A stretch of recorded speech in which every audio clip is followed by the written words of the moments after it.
കർത്താവിൽ ബഹുമാനിരെ, നിങ്ങൾക്കെല്ലാവർക്കും വീണ്ടും എൻ്റെ സ്നേഹവന്ദനങ്ങൾ. ഇന്ന് ഞാൻ ഒരു ലൈവിൽ വരണം എന്ന് വാസ്തവത്തിൽ ആഗ്രഹിച്ചില്ല. അല്പമായ ശാരീരിക ക്ലേശങ്ങളൊക്കെ ഉണ്ട്, അതുകൊണ്ട് അല്പം റെസ്റ്റ് ആവശ്യമാണ്. എങ്കിലും ഒരു റൈറ്റപ്പ് ഞാൻ കണ്ടപ്പോൾ എനിക്ക് അതിലൊരു ചെറിയ കറക്ഷൻ പറയണം എന്നൊരാഗ്രഹമുണ്ടായി. ആ ആഗ്രഹ വെളിച്ചത്തിലാണ് ഇപ്പോൾ ഞാൻ ഈ ലൈവിൽ വന്നിരിക്കുന്നത്. ഒരു പാസ്റ്റർ സുരേഷ് ബാബു MK എന്ന് പറയുന്ന മുണ്ടക്കയത്ത് താമസിച്ചുകൊണ്ട് കർത്താവിന്റെ പേരിൽ അധ്വാനിച്ചു വരുന്ന ദേവദാസനോട് രക്ഷയുടെ ഭദ്രതയെ സംബന്ധിച്ച് ഈ സുരേഷ് ബാബു MK എഴുതിയ ഒരു ലേഖനത്തിന് ആ പാസ്റ്റർ ചോദിച്ച വിചിത്രമായ ചില ചോദ്യങ്ങൾക്ക് സഹോദരൻ സുരേഷ് ബാബു തന്നെ മറുപടി നൽകുകയുണ്ടായി. ആ മറുപടി ബഹുമാനായ അൻസൻ മാരാമൻ അത് കോപ്പി ചെയ്തിട്ട് ഈ സുരേഷ് ബാബുവിനെ ദൈവശാസ്ത്ര വീക്ഷണത്തിൽ വേണ്ടത്ര ഒരു പരിജ്ഞാനമില്ലാത്ത ആളായിട്ടും അപ്പോൾ തന്നെ ഇപ്പോൾ ഇതിന് മറുപടി പറയുന്ന എന്നെ വലിയ മണ്ടത്തരമൊന്നും പറയാത്ത ഒരാളായിട്ടും ചിത്രീകരിച്ച് അതിനകത്ത് അനുമോദനത്തോടുകൂടി ഒരു കുറിപ്പ് ഇട്ടിട്ടുണ്ട്. കഴിഞ്ഞ ദിവസം വരെ എന്നെ ഒരു മരമണ്ടൻ എന്നാ പറഞ്ഞുകൊണ്ടിരുന്നത്. ഞാൻ വേറെ ഒരു പെൺകൊച്ച് ഒരു DJ ഡാൻസ് പോലൊരു പാട്ട് പാടി അതേ സംബന്ധിച്ച് ഒരുപാട് സോഷ്യൽ ഫോറങ്ങളിലെ ആളുകൾ അഭിപ്രായങ്ങൾ പറഞ്ഞു. അതില് ഫാദർ രഞ്ജു P. കോശി അവറുകൾ അദ്ദേഹം ക്രിസ്ത്യൻ DJ എന്ന് പറഞ്ഞ് ആ പാട്ടിന്റെ ഭാഗം എടുത്ത് ഇട്ടിരുന്നു. അപ്പൊ അതിന്റെ അടിയിൽ ഞാൻ മാന്യമായ ഒരു കമന്റ് എഴുതി. മാന്യമായ കമന്റുകൾ എഴുതാനാണ് സാധാരണ പലപ്പോഴും ഞാൻ ശ്രദ്ധിക്കാറുള്ളത്. പ്രൊവോക്കേറ്റ് ചെയ്താലും മാന്യതയുടെ അതിർവരമ്പ് വിടാതെ വിഷയങ്ങൾ എഴുതാനാണ് ഞാൻ പലപ്പോഴും ആഗ്രഹിക്കുന്നത്. അപ്പൊ അങ്ങനെ എഴുതി കഴിഞ്ഞപ്പോൾ ഒരു ചുമ്മാ പണ്ഡിതൻ എന്ന് എന്നെ ഉന്നം വെച്ചുകൊണ്ട് ഒരാൾ എഴുതി. ഞാൻ പണ്ഡിതനാണെന്ന് ഇന്ന് വരെ അവകാശപ്പെട്ടിട്ടില്ല, ഞാൻ തന്നെ അഭിപ്രായപ്പെട്ടിട്ടില്ല. ഏകദേശം 2000 ശിഷ്ടം വീഡിയോ ഈ സോഷ്യൽ മീഡിയയിൽ യൂട്യൂബിലും ഫേസ്ബുക്കിലുമായിട്ട് എൻ്റെ കിടപ്പുണ്ട്. 2000 ശിഷ്ടം എന്ന് പറഞ്ഞു കഴിഞ്ഞാൽ ആ 2000 ശിഷ്ടവും 2000 അധികം സബ്ജക്റ്റുകളാണ്. ഒരു സബ്ജക്റ്റിന്റെ ആവർത്തനം ഞാൻ സാധാരണ പറയാറില്ല. പിന്നെ ആരെങ്കിലും എന്നോട് വളരെ അത്യാവശ്യമായിട്ട് അത് ഒന്ന് ആവർത്തിച്ച് പറഞ്ഞെന്ന് പറഞ്ഞു കഴിഞ്ഞാൽ ഞാൻ അവർക്കത് പേഴ്സണൽ നോട്ടായിട്ട് കൊടുക്കുന്നതല്ലാതെ ആ വിഷയം പിന്നെ ആവർത്തിച്ച് പിന്നെയും പറയാറില്ല. കാര്യം ആവർത്തന വിരസത ഉണ്ടാവില്ലല്ലോ എന്ന് വെച്ചോണ്ടാണ്. അപ്പൊ ഈ രഞ്ജു P. കോശി അച്ഛൻ ഈ കൊച്ചിന്റെ DJ പാർട്ടിനെ സംബന്ധിച്ച് ക്രിസ്ത്യൻ DJ എന്ന് പറഞ്ഞിട്ട് അത് ഞാൻ ഒരു കമന്റ് എഴുതി. ആ കമന്റ് എഴുതി എനിക്ക് ഇപ്പോഴും നല്ല സുബോധമുണ്ട്, ഓർമ്മയുണ്ട്. ഞാൻ ഇംഗ്ലീഷ് എഴുതിയിരിക്കുന്നത്. അതായത് we are living in an advanced educated century, 21ാം നൂറ്റാണ്ടിലാണ്. നമ്മളെ കാണുകയും കേൾക്കുകയും ചെയ്യുന്ന ആളുകൾ നമ്മളെക്കാൾ ഒട്ടും മോശക്കാരല്ല. അവർ നമ്മളെ വിലയിരുത്തുന്നവരാണ്. ആ ഒരു സാമാന്യ ബോധമെങ്കിലും കോമൺ സെൻസെങ്കിലും ക്രൈസ്തവ പുൾപിറ്റുകൾ കാര്യങ്ങൾ അവതരിപ്പിക്കുന്ന ആളുകൾക്ക് ഉണ്ടാകണം എന്ന് ഞാൻ എഴുതി. അപ്പൊ എന്നെ ചുമ്മാ മണ്ടൻ എന്ന് ഇൻഡയറക്ട്ലി സംബോധന ചെയ്ത അതേ ദേവദാസൻ തന്നെയാണ് ഞാന് ഇതുപോലെയുള്ള ദൈവശാസ്ത്രപരമായ മണ്ടത്തരങ്ങളൊന്നും എഴുതുകയില്ല എന്ന് പറഞ്ഞു. But today I was not free all the day long. അപ്പൊ ഇന്നലെ സന്ധ്യയായപ്പോൾ എനിക്ക് തോന്നി അതിന് മറുപടി പറയാം. സുരേഷ് ബാബു വാസ്തവത്തില് ഞാൻ നിൽക്കുന്ന സ്വഭാവഭാഗത്ത് നിൽക്കുന്ന ആളല്ല. അദ്ദേഹം ഈ രാജസ്ഥാൻ കോട്ടയിലുള്ള ഇപ്പോൾ നിത്യയിൽ ജീവിക്കുന്ന MA തോമാച്ചൻ അവരുടെ ഇമ്മാനുവൽ ചർച്ചിന്റെ പ്രവർത്തകരിൽ വചനം നന്നായി കൈകാര്യം ചെയ്ത ഒരാളാണ്. ഒരുപാട് പരസ്യ പ്രവർത്തനങ്ങൾ ഞാൻ അദ്ദേഹവുമായി സഹകരിച്ച് ഞങ്ങൾ ഒന്നും ചെയ്യാറുണ്ട്. അദ്ദേഹത്തോട് പണ്ട് എന്നോട് വളരെ വിചിത്രമായ ചോദ്യം ചോദിച്ച ഒരു പാസ്റ്റർ, ആ പാസ്റ്റർ സാധാരണയായി ദൈവകൃപയിൽ നിന്ന് വെളിയിൽ പോയിട്ടുള്ള ഒരാളാണെന്ന് പറയുന്നത് ക്ഷമിക്കണം. അദ്ദേഹം അങ്ങനത്തെ ചോദ്യങ്ങളൊക്കെ ചോദിക്കുകയുള്ളൂ. ഞാനങ്ങ് ഒഴിവാക്കി വിട്ടിരിക്കുക. കാരണം എന്താണെന്ന് ചോദിച്ചു കഴിഞ്ഞാൽ എന്റെ വിലപിടിപ്പുള്ള സമയങ്ങൾ അനാവശ്യമായ കാര്യങ്ങൾക്ക് വേണ്ടി ചർച്ച ചെയ്ത് എന്റെ വില തന്നെ കളയും വേണ്ട, എന്റെ സമയം കളയേണ്ടെന്ന് വെച്ച് ഞാൻ അതൊക്കെ ഒഴിവാക്കി വിട്ടേക്കാം. എങ്കിലും അദ്ദേഹം ഇദ്ദേഹത്തോട് ചോദിച്ച 4 ചോദ്യങ്ങളാണ്. ആ 4 ചോദ്യങ്ങൾ വളരെ വിചിത്രമായ ചോദ്യങ്ങളാണ്. അദ്ദേഹത്തിന്റെ ചോദ്യങ്ങൾ: 1, രക്ഷിക്കപ്പെടാത്ത ഒരുവനെ, അതായത് ഈ ഇസ്കരിയോത്ത യൂദായും രക്ഷയും എന്നുള്ളതാണ് വിഷയം. അപ്പൊ ഇസ്കരിയോത്ത യൂദ അദ്ദേഹത്തിന്റെ രക്ഷ നഷ്ടപ്പെടുത്തി എന്ന് സ്ഥാപിക്കണം. അതിനാണ് ഈ ചോദ്യങ്ങൾ ചോദിച്ചേക്കുന്നത്. 1, രക്ഷിക്കപ്പെടാത്ത ഒരുവനെ യേശു അപ്പോസ്തലത്വം നൽകുമോ? കാരണം ശരിയാണ്, കർത്താവ് 12 അപ്പോസ്തലന്മാരല്ലേ തെരഞ്ഞെടുത്തത്. കർത്താവ് 12 അപ്പോസ്തലന്മാരെ തെരഞ്ഞെടുത്തുള്ളത് ശരിയാണ്. പക്ഷേ കർത്താവ് തന്നെ പറയുന്നു, ഞാൻ നിങ്ങൾ 12 പേരെ അല്ലയോ തിരഞ്ഞെടുത്തത്, എന്നാൽ അതിൽ ഒരുവൻ പിശാചാകുന്നു. ഈ 12 പേരെ തിരഞ്ഞെടുത്തത് ഒരുവൻ പിശാചാണെന്ന് പറഞ്ഞത് തിരഞ്ഞെടുത്ത കർത്താവ് തന്നെയാണ്. അപ്പൊ യേശു ക്രിസ്തുവിന്റെ അപ്പോസ്തലത്വം ഈ ഇസ്കരിയോത്ത യൂദായിക്ക് കർത്താവ് കൊടുത്തിട്ടില്ലേ? കാര്യം 12 പേര് അപ്പോസ്തലന്മാരായിരുന്നല്ലോ. ഭൂതങ്ങളെ പുറത്താക്കുവാനും രോഗികളെ സൗഖ്യമാക്കുവാനും നാനാവിധ രോഗങ്ങൾക്ക് സൗഖ്യം കൽപ്പിക്കാനും ദൈവരാജ്യം പ്രഘോഷിക്കാനും അവരെ തെരഞ്ഞെടുത്ത് അയച്ചു എന്നാ പറയുന്നത്. അപ്പൊ വാസ്തവത്തിൽ 12 പേരെ തിരഞ്ഞെടുത്ത് കൊടുത്ത് ഇസ്കരിയോത്ത യൂദാ ഉണ്ടായിരുന്നു. എന്നാൽ ഈ ചോദ്യത്തിനകത്ത് വളരെ വ്യക്തമായി മനസ്സിലാക്കേണ്ട വിഷയം, നമ്മുടെ രക്ഷയുടെ അടിസ്ഥാനം വിശ്വാസമാണ്. കർത്താവായ യേശു ക്രിസ്തുവിലുള്ള വിശ്വാസമാണ് നമ്മുടെ രക്ഷയുടെ അടിസ്ഥാനം. എഫേസ്യർ 2:8 കൃപയാലല്ലോ വിശ്വാസം മൂലം നിങ്ങൾ രക്ഷിക്കപ്പെട്ടിരിക്കുന്നത്. അതൊരു പെർഫെക്റ്റ് ടെൻസിലാണ് ഉപയോഗിക്കുന്നത്. കൃപയാലല്ലോ വിശ്വാസം മൂലം നിങ്ങൾ രക്ഷിക്കപ്പെട്ടിരിക്കുന്നത്, അതിന് നിങ്ങളുടെ പ്രവൃത്തികളും കാരണമല്ല, ദൈവത്തിന്റെ ദാനമത്രേ ആകുന്നു. ഇവിടെ യൂദ യേശു ക്രിസ്തുവിൽ വിശ്വസിച്ചിരുന്നില്ല എന്ന് വളരെ വ്യക്തമായി കർത്താവ് തന്നെ പറഞ്ഞിട്ടുണ്ട്. കാര്യം വിശ്വസിക്കാത്തവർ നിങ്ങളുടെ കയ്യിൽ ഉണ്ട് എന്ന് പറഞ്ഞുകൊണ്ട് വിശ്വസിക്കാത്തവർ ഇന്നവർ എന്നും തന്നെ കാണിച്ചു കൊടുക്കാനിരിക്കുന്നവൻ ആരെന്നും യേശു ആദ്യം മുതൽ അറിഞ്ഞിരുന്നു. യോഹന്നാൻ 6:64. അപ്പൊ ഈ 12 പേരെ കർത്താവ് തെരഞ്ഞെടുത്ത കൂട്ടത്തില് ഇസ്കരിയോത്ത യൂദ യേശു ക്രിസ്തുവിൽ വിശ്വസിക്കുന്ന ആൾ, അതായത് രക്ഷയ്ക്കായി വിശ്വസിക്കുന്ന ആളല്ലായിരുന്നുവെന്നും അവനാണ് യേശുവിനെ കാണിച്ചു കൊടുക്കാനിരിക്കുന്നതെന്നും ആദ്യം മുതൽ യേശു അറിഞ്ഞിരുന്നു. അറിഞ്ഞിരിക്കുമ്പോൾ തന്നെ ഈ ഇസ്കരിയോത്ത യൂദായെ ദൈവം തെരഞ്ഞെടുക്കുകയും ചെയ്തു. അപ്പോൾ ഇവിടുത്തെ ചോദ്യം, ഈ രക്ഷിക്കപ്പെടാത്ത ഒരുവനെ യേശു അപ്പോസ്തലത്വം നൽകുമോ എന്നുള്ളതാണ്. ഈ 12 പേരെ കർത്താവ് അപ്പോസ്തലന്മാരുടെ കൂടുതൽ തെരഞ്ഞെടുത്താണ്. എനിക്ക് അതിനകത്ത് യാതൊരു സംശയമില്ല. എന്നാൽ അവന്റെ അപ്പോസ്തലത്വം ക്യാൻസലായി പോയതായി കർത്താവ് താൻ തന്നെയും പത്രോസ് പെന്തക്കോസ്തിനാളിൽ പറഞ്ഞിട്ടുണ്ട്. അതായത് ആ യൂദ ഇസ്കരിയോത്ത ഒഴിഞ്ഞുപോയ സ്ഥാനത്തേക്ക് എന്നാ പറയുന്ന മത്യാശ്വ യൂദ ഇസ്കരിയോത്ത ഒഴിഞ്ഞുപോയ സ്ഥാനത്തേക്ക് അതിനെക്കുറിച്ച് പറയുമ്പോൾ ആ നാശയോഗ്യനല്ല, കർത്താവ് തന്നെ പറയുമ്പോൾ ആ നാശയോഗ്യനല്ലാതെ ആരും നശിച്ചു പോയിട്ടില്ല. 12 പേരെ എടുത്തിരിക്കുന്നത്. അതിലൊരുത്തന്റെ പേര് സൺ ഓഫ് പെർഡീഷൻ, നാശയോഗ്യൻ എന്നാണ്. ഇതേ വാക്കാണ് ആന്റി ക്രൈസ്റ്റിന് വെളിപ്പാട് പുസ്തകത്തിൽ വരുമ്പോൾ ഉപയോഗിച്ചിരുന്ന അതേ വാക്ക്. ഗ്രീക്ക് ടെസ്റ്റ് ചെയ്ത് നോക്കാൻ അറിയാവുന്നവർക്ക് അത് പരിശോധിച്ചാൽ അറിയാൻ വയ്യാത്തവരുടെ മുമ്പാകെ അമരകോശം വായിച്ചിട്ട് കാര്യമൊന്നുമില്ലല്ലോ, വെറുതെ നമ്മുടെ സമയം കളയാമെന്നല്ലേ ഉള്ളൂ.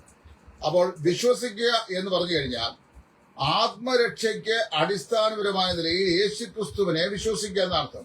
ഈ 12 പേരെ തിരഞ്ഞെടുത്തെങ്കിലും അതിൽ ഒരുവൻ വിശ്വസിക്കാത്തവരായിരുന്നെന്നും ആ ഒരുവൻ അവരുടെ ഇടയിൽ തന്നെ ഉണ്ടെന്നും യോഹന്നാൻ പറയുന്നു. ഇതേ യോഹന്നാൻ പിന്നെ തന്റെ ലേഖനത്തിൽ പറയുന്നത്, അവർ നമ്മുടെ ഇടയിൽ നിന്ന് പുറപ്പെട്ടവർ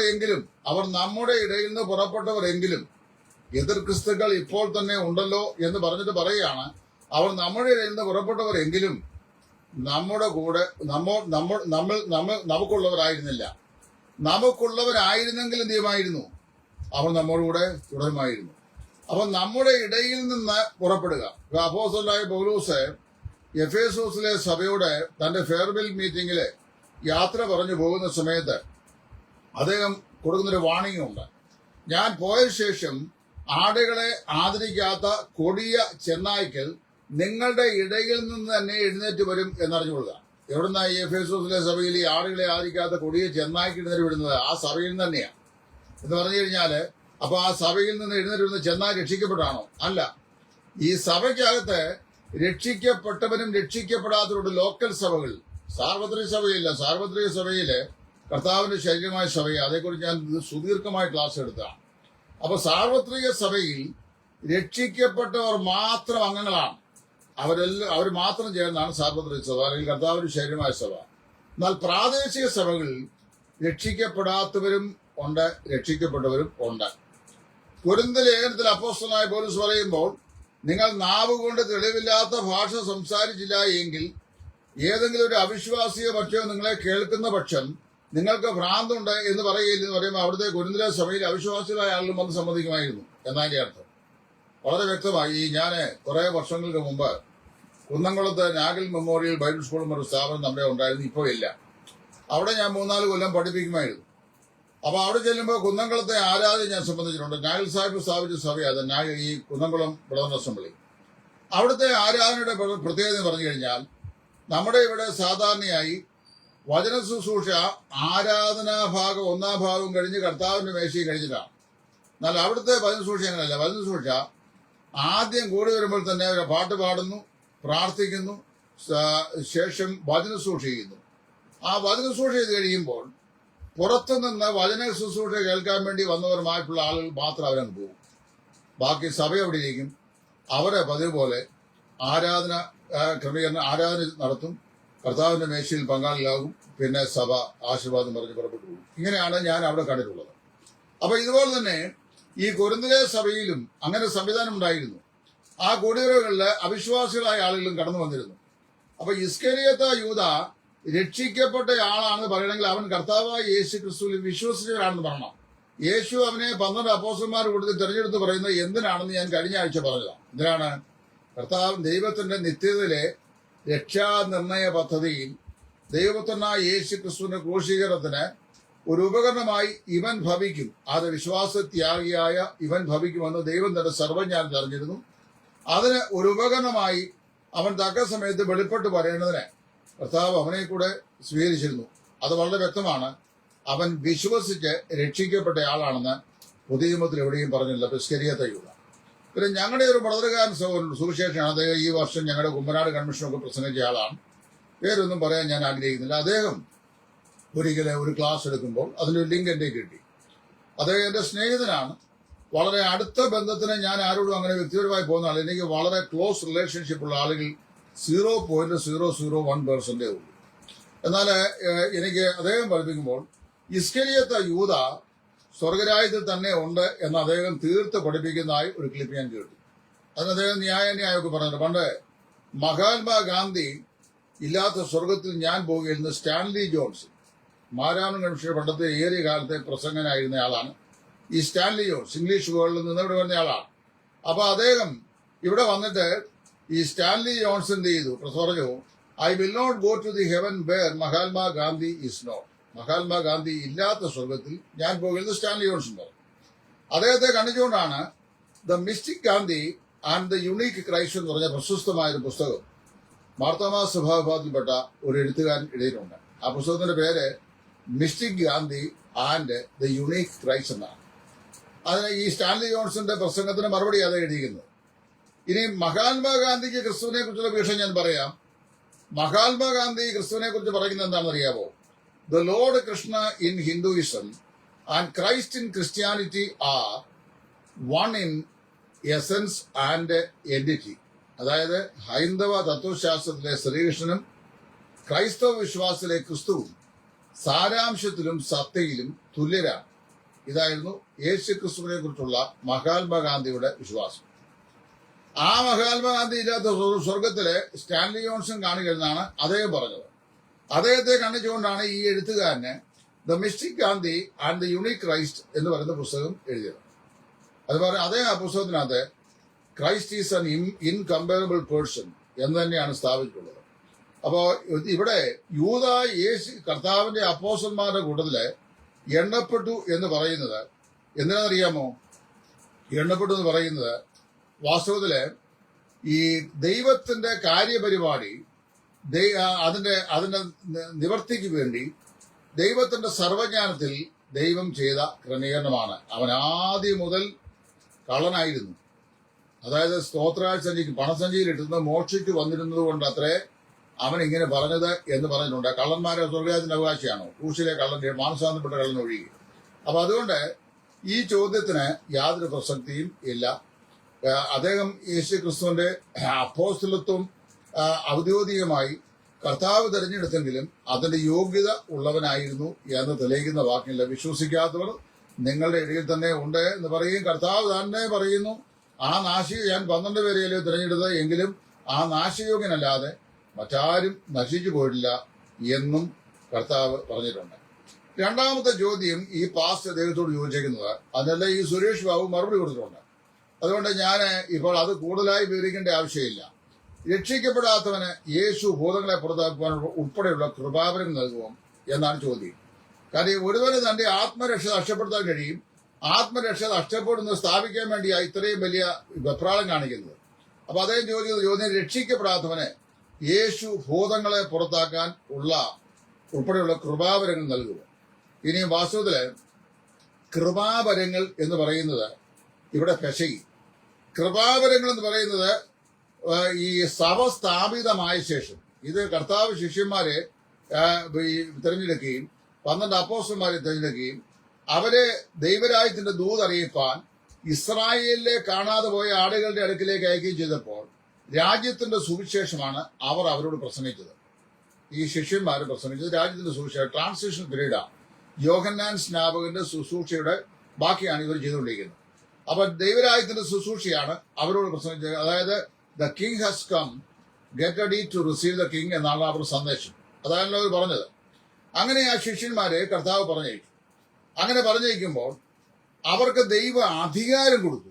കൃപാവരവും അധികാരവും രണ്ടെണ്ണമാണ്. എന്താണ്? സകല ഭൂതങ്ങളുടെ മേലും വ്യാധികളുടെ മേലും അധികാരം അവരെ നീക്കം ചെയ്യുന്നതിന് അവരെ അധികാരം കൊടുത്തു വിട്ടു എന്ന് പറഞ്ഞാൽ it was a special grace given to these disciples.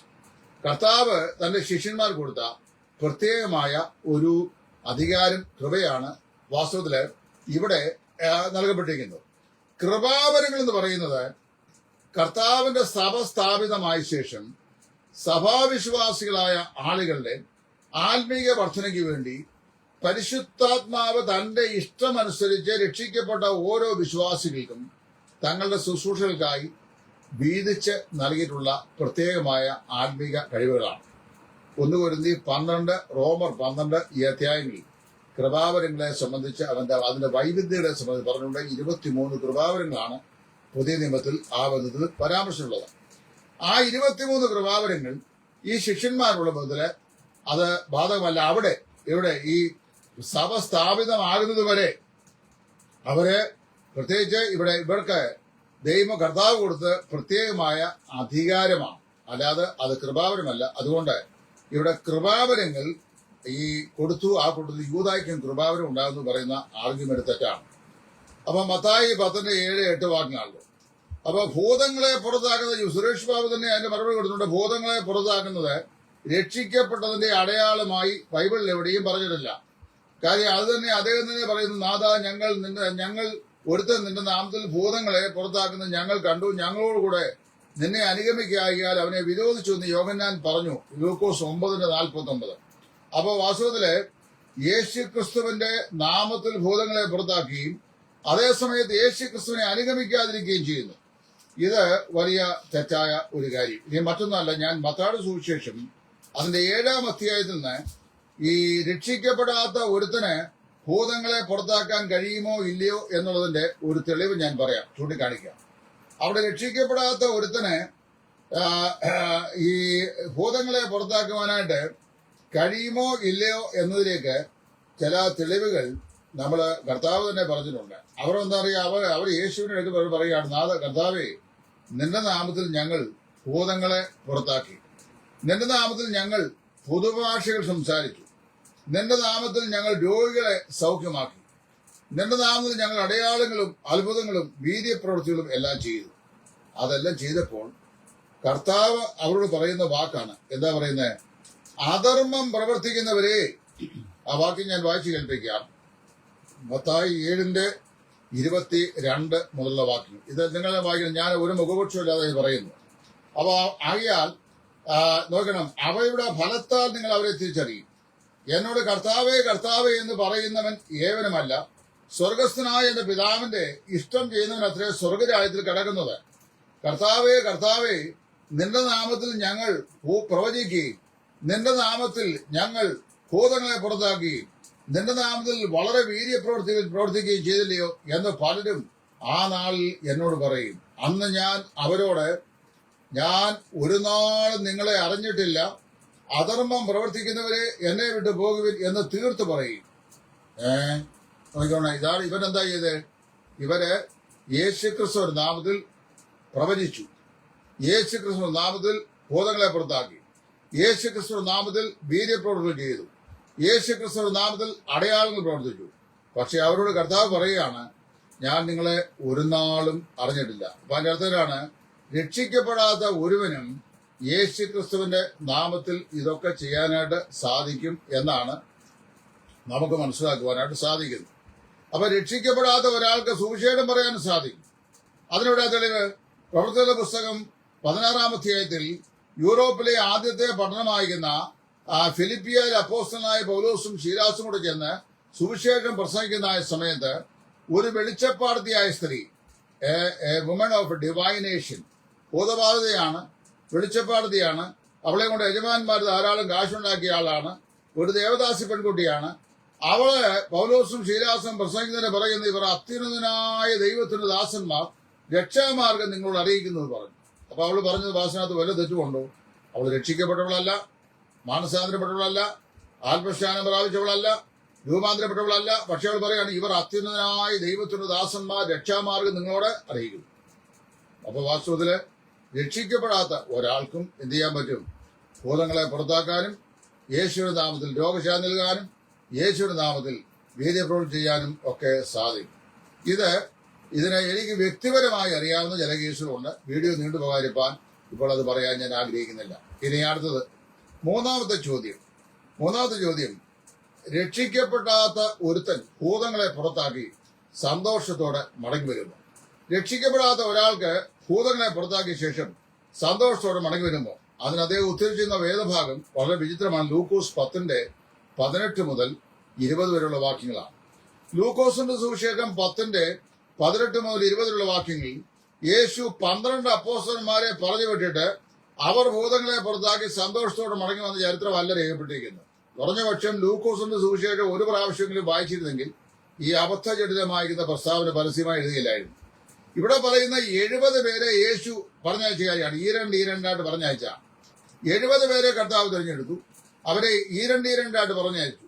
അനന്തരം കർത്താവ് വേറെ 70 പേരെ നിയമിച്ചു. താൻ ചെല്ലുവാനുള്ള ഓരോ പട്ടണത്തിലേക്കും സ്ഥലത്തിലേക്കും അവരെ തനിക്ക് മുമ്പായി ഈരണ്ടായി അയച്ച് അവരോട് പറഞ്ഞു. അപ്പൊ അവരോട് പറഞ്ഞ് അവര് പോയി എന്ത് ചെയ്തു? അവര് പോയി ഭൂതങ്ങളെ പുറത്താക്കി സന്തോഷത്തോടെ മടങ്ങി വന്ന കാര്യമാണ്. ഇസ്കരിയാത്ത യൂദ ഭൂതങ്ങളെ പുറത്താക്കിയിട്ട് സന്തോഷത്തോടെ മടങ്ങി വന്ന കാര്യം അല്ല പറഞ്ഞിരിക്കുന്നതെന്ന് ലൂക്കോസിന്റെ സുവിശേഷം 10-ാം അധ്യായം ജീവിതത്തിൽ ഒരു പ്രാവശ്യമെങ്കിലും വായിച്ചിട്ടുള്ള ഒരാൾക്ക് മനസ്സിലാക്കുവാൻ പ്രയാസമില്ല എന്ന് ഞാൻ മനസ്സിലാക്കുന്നു. ഇനി 4-ാമത്തെ ചോദ്യം, രക്ഷിക്കപ്പെടാത്തവന് സ്വർഗത്തിൽ ന്യായാധിപതിയായിരിക്കുവാനുള്ള വാഗ്ദത്തം നൽകുമോ? ലൂക്കോസ് 22:30. കർത്താവ് ശിഷ്യന്മാർ ചോദിച്ചു, ഞങ്ങൾ സകലവും വിട്ട് തന്നെ അനുഗമിച്ചിരിക്കുന്നു, ഞങ്ങൾക്ക് എന്ത് കിട്ടും? കർത്താവ് പറഞ്ഞു, നിങ്ങൾ ഓരോരുത്തൻ പുനരുത്ഥാന ശരീരത്തിൽ ഇസ്രായേൽ ഗോത്രം 12 മേലിരുന്ന് ഇസ്രായേൽ ഗോത്രം 12 ന്യായം വിധിക്കും. അപ്പൊ ഇവരെ ആരാണ്? ന്യായകർത്താക്കളായി ഭാവിയിൽ ഇരിക്കാനുള്ളവരാണ്. ഇസ്രായേലിന്റെ 12 സിംഹാസനമേൽ ന്യായാധിപന്മാരായിരിക്കാനുള്ള ആളുകളാണ്. 13 സിംഹാസനം അവിടെ ഇല്ലെന്ന് മനസ്സിലാക്കണം. വെളിപ്പാട് പുസ്തകം 5-ാം അധ്യായത്തിൽ വായിക്കുമ്പോഴും 12 സിംഹാസനങ്ങളേ ഉള്ളൂ. അതുപോലെ തന്നെ ഇവിടെ പറയുമ്പോഴും കർത്താവ് പറയുമ്പോഴും 12 സിംഹാസനം, ഇസ്രായേലിന്റെ 12 സിംഹാസനം എഴുതുകൊണ്ട് ഇസ്രായേൽ ഗോത്രം 12 ന്യായം വിധിക്കും. അപ്പൊ യൂദ രക്ഷിക്കപ്പെട്ടവനാണെന്ന് ദൈവം ഒരിക്കലും പ്രസ്താവിച്ചിട്ടില്ല. രക്ഷയ്ക്ക് അടിസ്ഥാനം വിശ്വാസം ആയിരുന്ന പോലെ നമ്മൾ യൂദ കർത്താവിൽ വിശ്വസിക്കുകയോ രക്ഷിക്കപ്പെടുകയോ ചെയ്ത ആളല്ല എന്ന് നമുക്ക് വളരെ വ്യക്തമായിട്ട് അറിയാം. അവിടെ ഇസ്രായേൽ ഗോത്രം 12 ന്യായം വിധിക്കുന്ന ആരാണ്? കർത്താവിന്റെ ഈ അപ്പോസ്തലത്വം പ്രാപിച്ചിട്ടുള്ള ആളുകളിലെ ദൈവരാജ്യത്തിലേക്ക് പ്രവേശിക്കുന്ന ഈ യോഗ്യന്മാരായ ആളുകളാണ്. അതില് ആ നാശയോഗ്യനായ ഈ യൂദ ഒഴിഞ്ഞുപോയ സ്ഥാനത്തേക്ക് നമ്മോടുകൂടെ നടക്കുകയും കർത്താവായ യേശു ക്രിസ്തുവിന്റെ ശുശ്രൂഷകൾക്കും അവന്റെ അടയാളങ്ങൾക്കും വീര്യപ്രവർത്തികൾക്കും സാക്ഷികളാകുകയും അവന്റെ പുനരുത്ഥാനത്തിന് സാക്ഷ്യം വഹിക്കുകയും ചെയ്ത ഒരുവനെ ഈ സ്ഥാനത്തേക്ക് തെരഞ്ഞെടുക്കണം എന്ന് പറഞ്ഞാണ് പത്രോസ് ചീട്ട് മത്തിയാസിന് വീണു. അവനെ 12 അപ്പോസ്തലന്മാരുടെ കൂട്ടത്തിൽ എണ്ണി എന്ന് വായിക്കുന്നു. അപ്പൊ യൂദാ പോയപ്പോ പറഞ്ഞേ ഉള്ളൂ, 12 പേരെ ആയിട്ട് എണ്ണി. അപ്പൊ ഇനിയും പുനരുത്ഥാന ശരീരത്തിൽ ഇസ്രായേൽ ഗോത്രം 12 ന്യായം വിധിക്കാൻ വരുമ്പോൾ നാശയോഗ്യനായ യൂദാ നിത്യനാശത്തിലേക്ക് പോവുകയും അവൻ നാശയോഗ്യനായി ഇരിക്കുകയും നഷ്ടപ്പെടുകയും ചെയ്തുകൊണ്ട് രക്ഷിക്കപ്പെടാത്തവനും നാശയോഗ്യനും ആയ യൂദാ നാശത്തിലേക്ക് പോയതുകൊണ്ട് എന്ത് ചെയ്തു?